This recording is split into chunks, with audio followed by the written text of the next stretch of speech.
These internet breeder and rescue websites are very tricky in how they draw people in. They are great at getting people emotionally involved to the point where people aren't careful. I didn't know about pet scams and I felt so stupid for not being aware.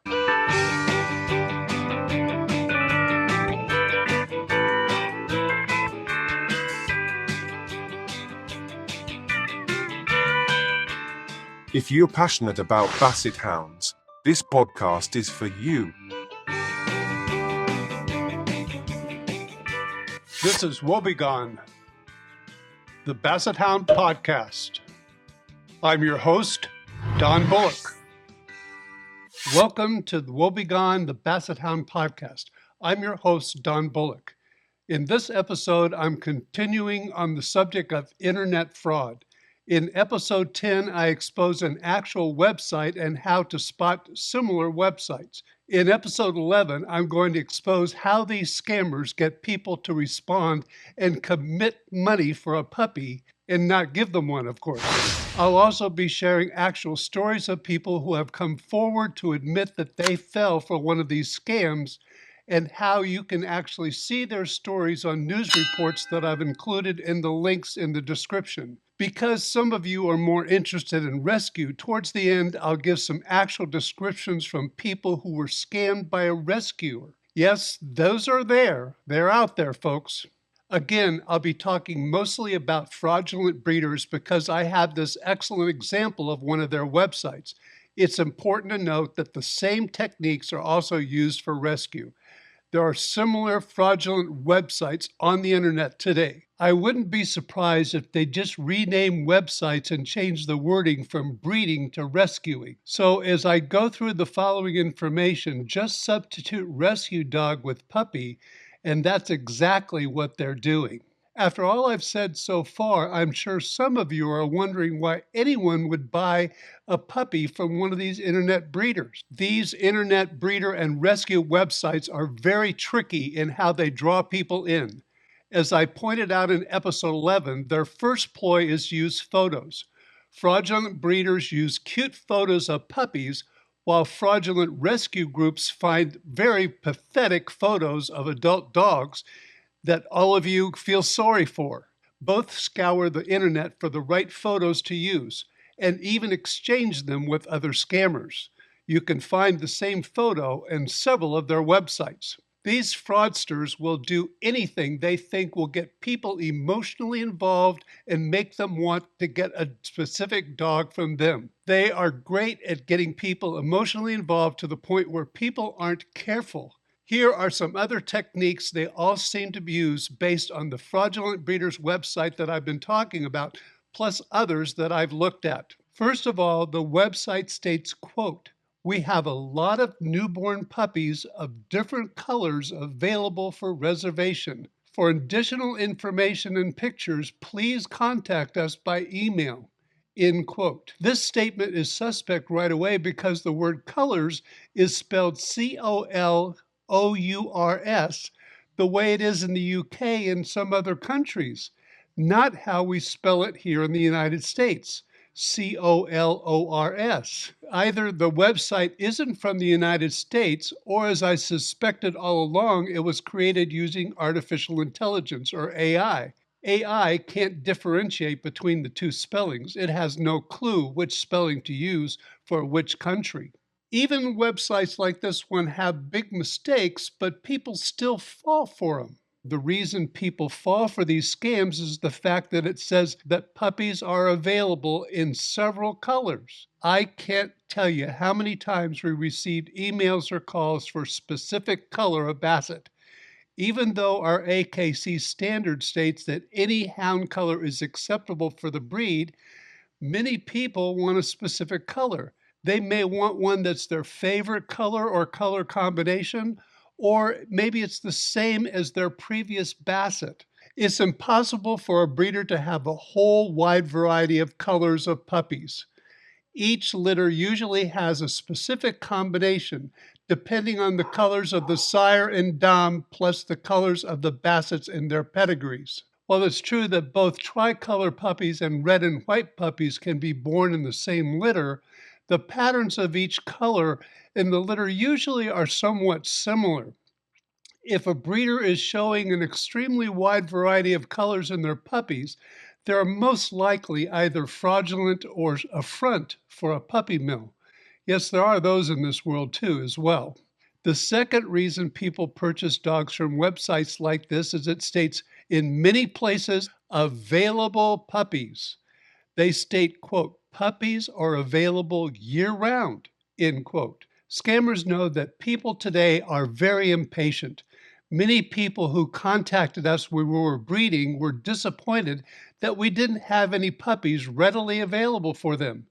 It was almost like they said we were out of milk or out of bread. One person said, what do you mean you don't have any puppies? If you're really a breeder, you should have puppies. This also speaks to our society's desire for instant gratification.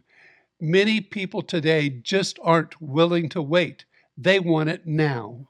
Unless a breeder is a puppy mill or has a whole lot of bitches around, having puppies all the time is impossible. Anyone that has puppies all the time should be highly suspect.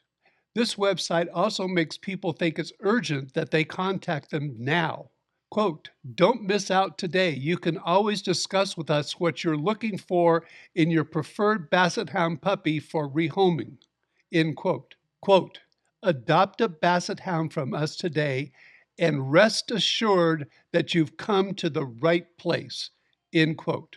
Or, though they say they have puppies that are always available in many places, they also say, quote, there's sometimes a waiting list since Bassets are in more demand, end quote.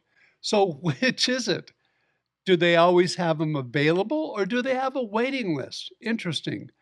Either they always have puppies or they don't.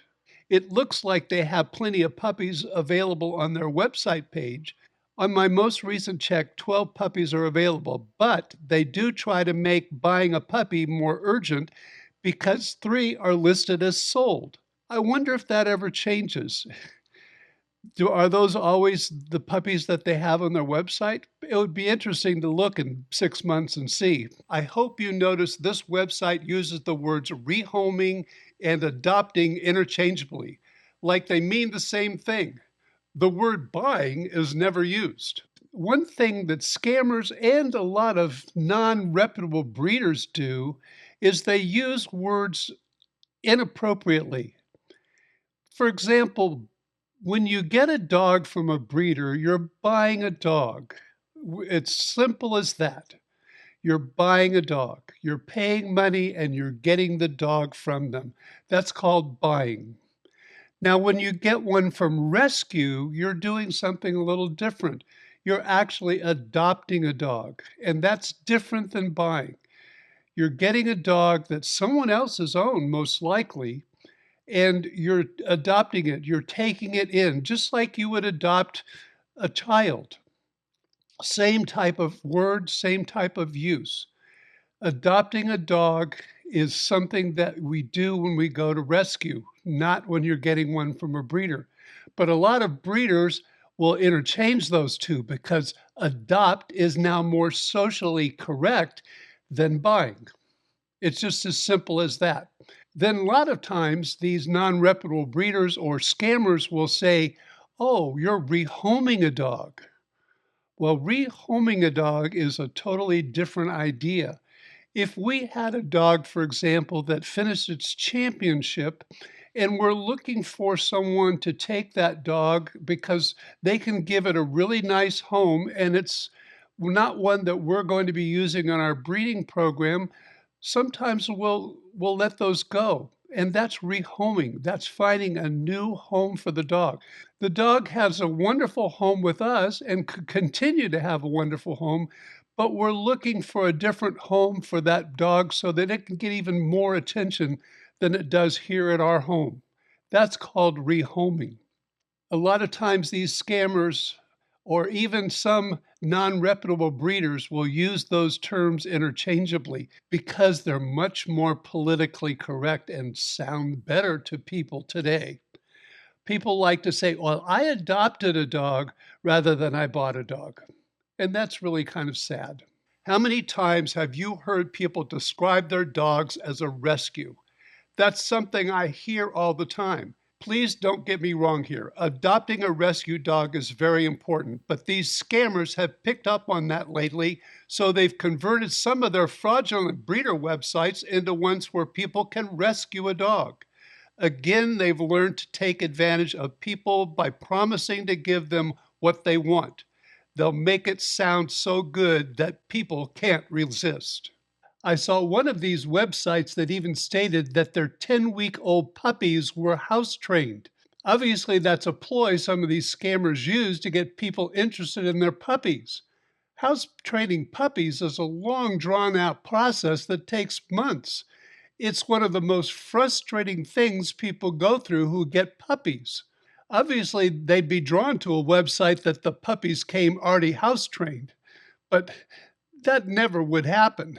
Of course, in this case of rescue, they'll make it clear that the dog is fully house trained and has a wonderful disposition. Anything to make people want to adopt a dog. Of course, those of us who have rescued dogs know that depending on the reason they were ended up in rescue, most of them come with issues.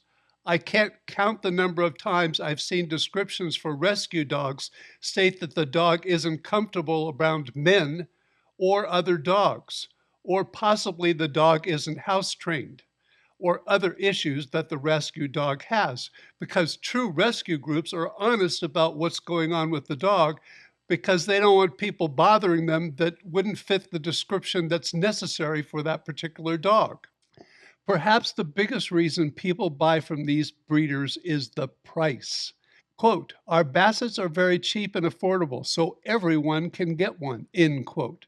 Another place it states, quote, all of our Basset hounds are very cheap and affordable, so everyone can adopt one, end quote. Available puppies on their website are listed at $650. That's unbelievable. I can assure you that no one is actually breeding Basset hounds today and can make money at that price.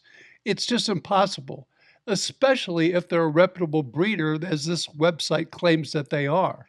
They'd have to be cutting tremendous costs someplace. Just the vet visits are extremely expensive these days. These scammers play on our society's desire for bargains. That's a phenomenon that seems to control many purchase decisions these days. I could never begin to count the number of calls and emails we've received over the years that basically asked how much our Bassets were. Many, that's all they said. How much are your Bassets? I have no idea what reputable breeders charge for puppies where you live. That would be impossible for me to know. Most reputable breeders don't publish their prices because they're partly based on how much it costs them to have a litter. Litter costs vary greatly. It's amazing how much time and money goes into producing a litter of well-bred, purebred dogs. I'm sure that most people have no idea what's involved in breeding a litter of purebred dogs after all the pedigree and health research has been done. There's a lot to it. First of all, there's a stud fee if they don't own the sire of the litter. Yes, if we didn't own the sire of the litter, we had to pay for the use of that stud.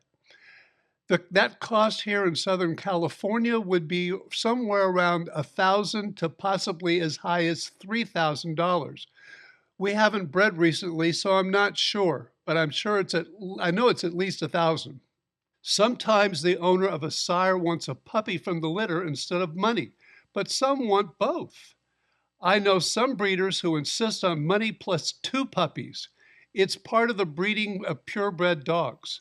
Sometimes the more popular stud is, the higher the price. In addition, the owner of the sire may insist that the owner of the female pays the cost for any of the testing of the sire as well as the bitch. Often these tests cost $100 or more per test. In some breeds, there are several of these tests. In Bassets, we have thrombopathia, which is an inherited bleeding disorder. Fortunately, this disorder isn't very common, but we do have a genetic test for it. We also have glaucoma in Basset hounds. Currently, there is a genetic test available for primary open-angle glaucoma variant of the disease. But as of this podcast, there is no reliable, and I emphasize here reliable, test of any kind for the more prevalent primary closed-angle glaucoma. For more information on glaucoma, listen to episode 4. There's something called MPSI that's often referred to as fading puppy syndrome. There is a genetic test for it as well. This is a fairly new test. It's much more important for breeders than for puppy buyers because it affects very young puppies. Lephora is a neurological disorder that's been discovered in Basset hounds. It eventually develops into a form of epilepsy. While its discovery is recent, Lephora has been in our breed for a long time. Fortunately, we now have a reliable genetic test for it. Lephora can ultimately be fatal as well. A fraudulent breeder may even state on their website that their puppies are fully tested, but that's not what I've been referring to. These are tests we've done on the mother and father of the puppies. Even if a breeder states that they do these tests as well, there are ways that it can be checked out. This can be done by examining the health registry databases that are on the internet. Yes, there are places online where the results of various health tests can be fully and officially registered. Obviously, fraudulent breeders know nothing about them, so that's important to know. For Basset hounds, these tests and registries are mentioned on the website of the Basset Hound Club of America under the club's health policy. Obviously, very few rescue dogs come from litters where any of these tests have been done, so you can't look for those. When we breed our bitches, we do progesterone testing to find out when the bitches are best ready for breeding. And then there's reverse progesterone tests at the end after they're pregnant, and we want to find out when the puppies are ready to be born. Speaking of born, there can be planned or emergency C-sections. Both are very common in Basset hounds. Getting our puppies vet checked is a considerable expense. We're very fortunate at our vet. One of the girls that works there had one of our puppies, and so she figures out a way for us to get a litter discount at the vet, but most people don't have that opportunity. In addition to the puppy examinations by the vet, sometimes testing of puppies is necessary. That all depends on the breed and if there were any issues with the parents. Then, in addition to all those tests and all that stuff, we have all the food costs and other vet issues that might come up. That's not to mention that having a litter of Basset hound puppies is a 24/7 job. 24 hours a day, 7 days a week for at least the first 2 or 3 weeks that you have a litter. You have to be there watching the puppies. It's a real long, tiring job. The two of us have to switch off. One of us takes a few hours, then the other takes a few hours, and we switch back and forth. Yes, it's 24 hours a day for the first 2.5 to 3 weeks that we have a litter. And then in addition to that, there's all the laundry and the feeding and the cleaning. You can't imagine how much poop a litter of puppies creates. And all of that has to be cleaned up by someone. And it takes time and effort, and yes, it stinks. I can't tell you how many times I've waken up in our bed, which is right next to the room where we have our puppies, and smelled poop. It's a very poignant smell. This is all important information for anyone that's interested in getting a Basset hound puppy. As I've stated in episode 10, knowledge is very important. The more people know about breeding, the less likely they're going to get scammed, and the less likely you'll end up getting a puppy from a non-reputable breeder. Obviously, $650 for a puppy isn't enough. Anyone selling puppies today for such low prices should be highly suspect. And it really disturbs me. It makes me sick that someone who breeds dogs, is like we did and did a great job, can lose money to these scammers. It just boggles my mind that people actually fall for their tricks. Perhaps that's a reason I'm making this podcast episode. If you're still wondering if these scams do actually exist and why people continue to be scammed, I've included information on several television news reports that I found on YouTube. I've listed these in the links in the description, and I recommend that you watch them. The first one, titled Online Puppy Scams: How to Protect Yourself Against Fake Online Dog Breeders, was aired by a CBS station, but I'm not sure where it was from. This is a news report where a father who was scammed talks about his experience. His two children are also interviewed. It was really very sad to hear their reaction. The father became suspicious when he was asked to pay an extra $1,500 for a special crate. Remember, I mentioned this part of the scam in episode 10. He said the call was supposedly from Virginia, but the caller couldn't speak English very well. The reporter also interviews the owner of PetScams.com briefly, which is very interesting. In this case, the buyer lost all of his money because he paid using Zelle. The second news report that I've listed in the description below is titled Potential Dog Owners Fall Prey to Fake Breeder Websites. It's also from a CBS program. It was on CBS this morning. In it, a father tells how he was scammed when he thought he was buying a Great Dane puppy. His wife stated that she became suspicious when the breeder told them that the puppy was stuck in Georgia and they needed to pay another $1,500 for a special crate and 3 additional vaccinations for him to travel and be able to arrive at their airport. After the local CBS station got involved, they discovered that the address used by the scammer was actually a thrift shop. Now, as an aside, you can check addresses anywhere in the world using Google Earth. It's a super resource. Another resource for checking addresses is Zillow. This reporter also gives some important statistics on puppy scams from the Federal Trade Commission and the Better Business Bureau. The father further stated because he insured the payment when he sent it through Western Union, he got his money back. Well, that was really good for him. I'm glad he did that. What's very interesting about this particular news report is that the reporter who did this report on news also was scammed. He said he and his daughter drove about 5 hours to pick up a puppy and ended up in an empty parking lot with no puppy. That's just so sad. I just can't imagine how they felt showing up in that parking lot and finding there was no puppy. I'm sure they were just devastated.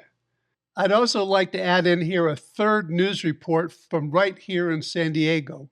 A local breeder here in San Diego was alerted by a friend that all of her puppy pictures and her information were on a fraudulent page on Facebook.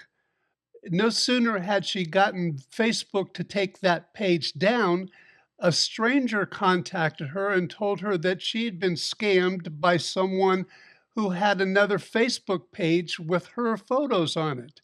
After the breeder heard that, she researched Facebook and found her photos and puppies stating they were available for sale on additional Facebook pages. On one of those pages, the puppies were being sold for $1,500, while the going rate for that breed of puppies in our local area is at least $3,500. Obviously, these Facebook scammers are using the same types of techniques used on websites. The following are actual stories as received and posted by the Better Business Bureau. I'll include some of the fraudulent rescue groups in here as well as puppy scams. A named individual reported he'd recently lost $1,200 to a puppy scam. The man said he had arranged to ship 2 puppies to his 6-year-old son after the boy made good on a promise to practice his piano regularly.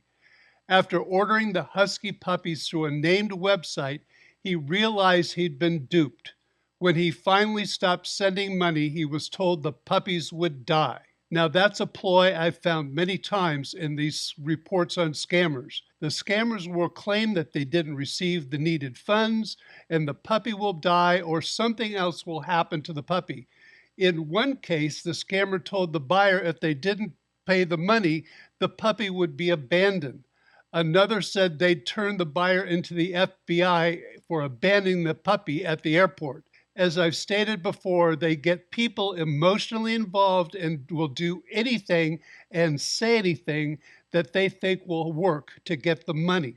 The following example shows the power of the internet image search. A barber in Plainsville, Illinois, barely escaped becoming a victim in a pet scam. He had agreed to pay $650 to buy and ship an English bulldog puppy for his daughter through a website from someone claiming to be an English bulldog breeder. Tipped by what they thought was a suspiciously low price, his daughter did an internet image search on the animal she was planning to adopt. She discovered the identical photo of the puppy had been posted on the internet site 8 years before. At that point, the father contacted the Better Business Bureau to inform them on the fraud. That's a good example of what I talked about in episode 10. Here's another example of a crate upcharge that I mentioned in episode 10. A lady living in Dallas, Texas, had retired from the post office. She was looking for a puppy.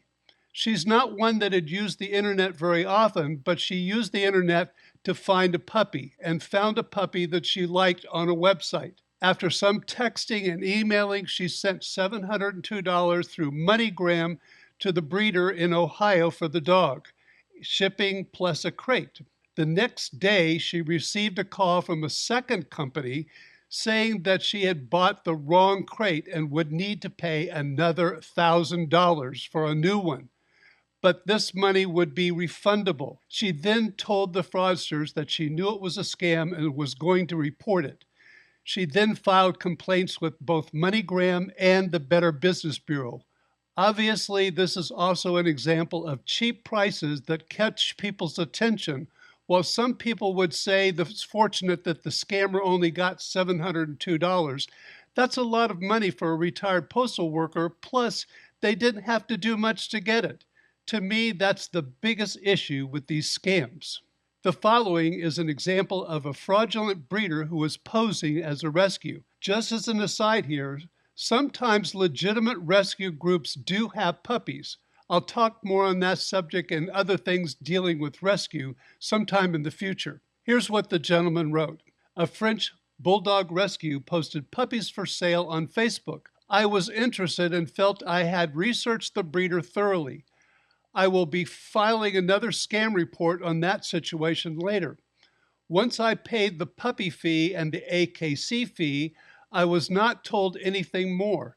Then I get an email from a logistics company telling me that I have to pay $600 to rent or $900 to buy an air-conditioned crate for transport. I didn't agree, but I went ahead and purchased two $300 Visa debit cards to pay the money. About an hour later, I get another email telling me they must have an additional $1,200 for insurance to transport the puppy. I refuse to send the money, and they threaten to contact the police and tell me that they will turn me in for abandonment. I never abandoned the puppy. No one shared all the additional costs and fees prior to the puppy purchase. They have sent me 27 emails today only. They keep saying I'll be refunded 90% of both of the fees, but have provided no actual written proof. When I refused to pay the additional fee and requested my money back, I still do not have it. I lost $600 in the exchange. In the next example, the person trying to adopt a dog became suspicious early enough in the process not to lose any money. We filled out an application to adopt a dog listed on their site, and someone called us back, did a FaceTime house tour, and wanted to call our vet. We provided all the information. I was doing research online and found out that this rescue was mentioned in a blog and that it had red flags all about that owner and the rescue. When I asked for medical paperwork and rescue IRS papers, the owner texted me blurry pictures and then got mad that I was looking for issues and said I couldn't adopt the puppy. She kept going on how she did nothing wrong and was rude via text. Obviously, this person decided to do some extra research and started asking questions. That could be what kept her from losing money to the scammer. Sometimes when people are openly searching for a rescue dog, the scammers change their tactics. The following is a good example of this. I've been looking for a rescue puppy to adopt. I received an email from a woman that claimed she was ill and needed to give up a puppy. She sent incredible pictures. She didn't ask for money but attempted to have the puppy delivered to me through a company called Pet Limousine. They kept calling me for money to keep the puppy headed in my direction. Things like it was too hot to fly, which was true, but they would need different kennel, insurance for the dog, and then told me that the dog had been put in quarantine in Joplin Airport and that he would need vaccinations to continue his journey towards me. I didn't connect the thread that the woman was supposedly sick and the owner of the puppy was involved until this morning. They are very smart and tug at your heartstrings for the poor little puppy and the sick woman. She, of course, says she is in the hospital and can't communicate now. I asked them for a picture of the building that the dog was quarantined at, but they wouldn't send me one. They were quick to send a sad picture of a puppy in a cage. I'm sure they have an entire library of pictures. I did call the Joplin Airport and there was no puppy in quarantine. I lost $1,000. I know some of you are outside the United States may feel it's just us Americans who fall for these scams. The following example comes from Australia. Christine, who's 78, was scammed $2,500 by a fake rescue organization's website, which has now been shut down for a 6-year-old rescue dog that did not exist. Christine lives alone in her home in Sydney. After having many dogs in the past, she yearned for a loving companion once again. She fell in love with a cute little cavadoodle named Milo, who supposedly belonged to a family with a terminal illness and could no longer take care of him. It was after Christine transferred the money and received a Facebook message from David asking for more funds to cover the broken travel crate when she realized she was duped. Here's what Christine said. I felt sick. I became quite unwell because of that. I didn't know about pet scams and I felt so stupid for not being aware. I was in love with this dog and all reason went out the window. That, my listeners, is the reason I've continued this topic on this podcast. Far too many scammers are becoming rich from unsuspecting people, but even more important, the emotional impact it's making on people like those whose accounts I've referred to here, and the thousands of others out there who've been scammed. Please, even if you don't share this podcast with your family and friends, tell people about these scams. Let people know these frauds exist. The more we share, the less likely there'll be more victims of these frauds. I'm not going further on these social media scams. I think that's a whole episode in itself because it includes scams on all the other social media sites, plus Facebook Marketplace, Craigslist, and anywhere else dogs can be sold to unsuspecting buyers. And believe me, there's many of those today. After listening to all of this, I'm sure some of you who are interested in rescue are questioning how this fits with rescue. As I mentioned before, rescuing or adopting a dog have become much more politically correct and acceptable in our society. Scammers know that, so they're using the same techniques when posing as rescue groups. Rescue has become big business in many areas. I know it has here in San Diego. That's one reason I'll be doing a separate episode on canine rescue groups in the near future. Hopefully you'll all be interested in that episode as well. If you found that this podcast episode gave you any information you didn't know, please give it a thumbs up on YouTube and a high rating wherever you listen to podcasts. That will help tremendously. These sites will be more likely to suggest the podcast to others. For episode 12, I plan to get back to my earlier podcast format, starting off with the beginning of Bonnie's story. She was the first puppy that we got from our boy Moose. In addition, I'll be including some more information on Basset hounds. By the way, this episode marks the end of the first year for this podcast. It's been a good year, and I'm looking forward to the years ahead. I appreciate those who have supported the podcast by listening to the early episodes. I'm hoping that you'll refer them to others. In case you're wondering, at this point, I make absolutely nothing from research and recording and editing this podcast. All the equipment that I use for this podcast, I've purchased with my own money. Those who watch the episode have received some glimpses into what kind of equipment it takes to produce this podcast. If you'd like to provide some support, I do have Lexi's t-shirts available through our wobegonebassets.com website. Please buy one if you're interested. I greatly appreciate all of you. Please give your Bassets and other pets some special hugs from me. I know they're special members of your family, just like ours are. Thank you all very much for listening. Woebegone the Basset Hound podcast is published in visual form on YouTube the first Monday of every month. A full-length audio version of each episode is published 1 week later wherever you listen to podcasts. Check out our Woebegone Basset's website for show notes including photos from every episode. You can also find links to the podcast plus information on Don and his wife Pam plus their Basset hounds. Woebegone the Basset Hound podcast is produced, researched and hosted by donbullock. The music is Do Your Ears Hang Low played by Nasrality from the Philippines. It's available royalty-free on Pixabay. Please give this podcast a thumbs up on YouTube and a high rating wherever you listen to podcasts.